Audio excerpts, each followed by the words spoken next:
Hello friends, આજે આપણે બનાવીશું વરસાદની સિઝનમાં કે ઠંડીની સિઝનમાં ખાવાની મજા પડે તેવા એકદમ સોફ્ટ સ્પંજી જાળીદાર મેથીના ગોટાની રેસીપી એકદમ પરફેક્ટ માપ સાથે આપેલી છે. મેં અહીંયા આપણે માર્કેટમાં જે બેસન મળે છે તે લેવાનો છે. મેં અહીંયા 2 કપ બેસન લીધેલો છે અને તેને આપણે ચાળેલો હોય તો બી આપણે આ બનાવવા ટાઈમે ચાળવાનો છે, જેથી અંદર હવા ભરાય અને આપણે એકદમ ગોટા સોફ્ટ થશે અને જાળીદાર બનશે.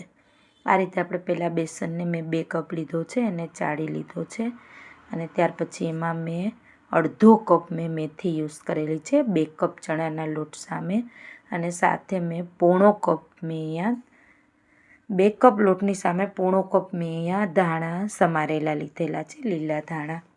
ત્યાર પછી મેં 1 ચમચી આખા ધાણા અને અડધી ચમચી મરી લઈને એને અધકચરા ખાંડીને આમાં યુઝ કરેલા છે અને 1 ચમચી આમાં નમક એડ કરેલું છે, આપણા ઘરમાં રહેલી છે રેગ્યુલર ચમચી હોય છે તે, અને 1/4 ચમચી મેં અહીંયા 1/4 સ્પૂન મેં અહીંયા હિંગ લીધેલી છે.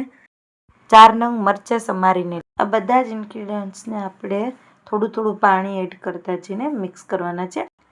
અહીંયા મારે 2 કપ લોટની સામે મારે પાણીની પણ 1 કપની આજુબાજુ જરૂર પડેલી છે, અને આ રીતે આપણે બેટરને રેડી કરવાનું છે. અને આપણે અહીંયા બિલકુલ હથેળીનો યુઝ નથી કરવાનો, આંગળાના યુઝથી જ આપણે લોટને મિક્સ કરવાનો છે. અને આપણે એને બહુ યુઝ નથી કરવા, બહુ આને મસળ ખાલી સહેજ મિક્સ જ કરવાનો છે. અને આ રીતે તમારે બેટર સહેજ ડીશમાં એડ કરવાનું. જો આ સ્પ્રેડ ના થાય તો આપણું આ પરફેક્ટ ગોટા માટેનું બેટર અહીંયા રેડી છે. હવે મેં અહીંયા એક કઢાઈમાં તેલ ગરમ કરવા રાખેલું છે. તેલ આપણે મીડિયમ ગેસ રાખેલો છે અને તેલ ગરમ થાય ત્યાં સુધી હવે આપણે આની અંદર મેં ચમચીના 3જા ભાગનો સોડા લીધેલો છે, બેકિંગ સોડા આવે છે તે, અને એક મીડિયમ સાઇઝના લીંબુનો રસ લીધેલો છે તે મેં આની અંદર સોડા ઉપર યુઝ કરેલો છે. અને 1 ટેબલ સ્પૂન એટલે કે 1 મોટી ચમચી ભરીને 2 ચમચી, અને ટેબલ સ્પૂન હોય તો 1 ટેબલ સ્પૂન આપણે એમાં ગરમ તેલ નવશેકું એડ કરવાનું છે, જેથી અંદર પોચા એકદમ સોફ્ટ આપણા ગોટા બનીને રેડી થશે. હવે આપણું તેલ પરફેક્ટ આવ્યું છે કે નહીં જોવા માટે આમાં થોડો લોટ આપણે તેલમાં એડ કરવાનો છે. જો તરત જ ઉપર આવે તો આપણું પરફેક્ટ બેટર રેડી છે ગોટાનું. હવે આપણે આમાં ગોટા પાડીશું. આ રીતે આપણે ગોટા મીડિયમ ગેસ ઉપર જ આપણે આ કામ કરવાનું છે, મીડિયમથી સ્લો, એટલે બિલકુલ તેલ નહીં ભરાય અને પરફેક્ટ મારે જેવા ગોટા રેડી થયા છે એકદમ જાળીદાર સોફ્ટ, એવા જ ગોટા તમારે પણ બનીને રેડી થશે. આ રીતે મેં અહીંયા આ રીતે આપણે ગોટા એડ કરવાના છે અને ગેસ આપણે મીડિયમ રાખવાનો છે. તમે આમાં જોઈ શકો છો કે આપણે ગોટાને ટચ કરવાના નથી, એની જાતે જાતે તે ફરી અને એકદમ સરસ બધા ઉપર આવી જાય ત્યાર પછી આપણે જરાને સહેજ અડીને ફેરવવાના છે. આપણે અંદર એડ કરીને તેલની અંદર એડ કરીને આપણે ગોટાને સહેજ બી અડવાના નથી, ઉપર આવી જાય અને એની જાતે ફરવા લાગે પછી જ આપણે ગોટાને જારો વડે થોડા ફેરવવાના છે અને બધી બાજુ સરસ કૂક કરી લેવાના છે. મીડિયમ ટુ સ્લો ગેસ ઉપર જ આપણે આ કામ કરવાનું છે, તો જ આપણા પરફેક્ટ ગોટા એકદમ બિલકુલ લાલ નહીં થાય, પરફેક્ટ માપ સાથે અંદર એકદમ સોફ્ટ જાળીદાર તમારા પરફેક્ટ જ ગોટા બનીને મારા જેવા જ રેડી થશે. તમે એકવાર જરૂરથી ટ્રાય કરજો. મેં આ પરફેક્ટ માપ સાથે અહીંયા રેસીપી આપેલી છે.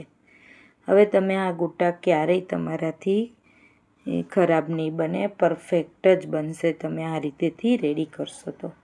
આ રીતે આપણે મીડિયમ ગેસ ઉપર તેલ ગરમ થાય એટલે આ રીતે આપણે બધા ગોટા પાડી દેવાના છે અને જાતે જાતે એની રીતે જ ઉપર આવશે અને ફરશે, પછી જ આપણે ગોટાને ઝારા વડેથી ફેરવવાના છે.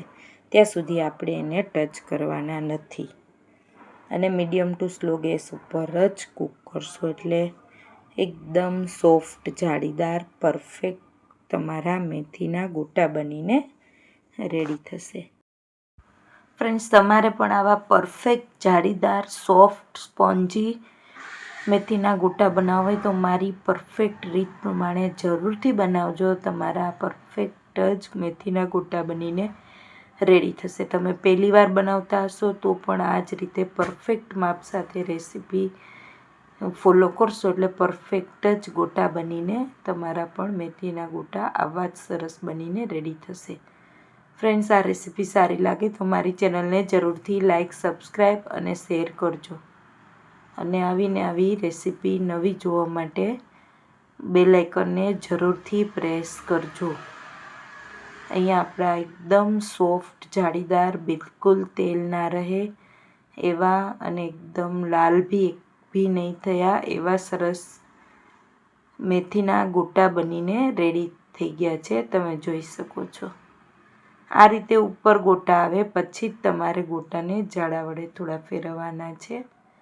અને આ રીતે કૂક થઈ જાય એટલે જરાની મદદથી આપણે બહાર કાઢી લેવાના છે. અહીંયા આપણા પરફેક્ટ જાળીદાર ગોટા બનીને રેડી છે.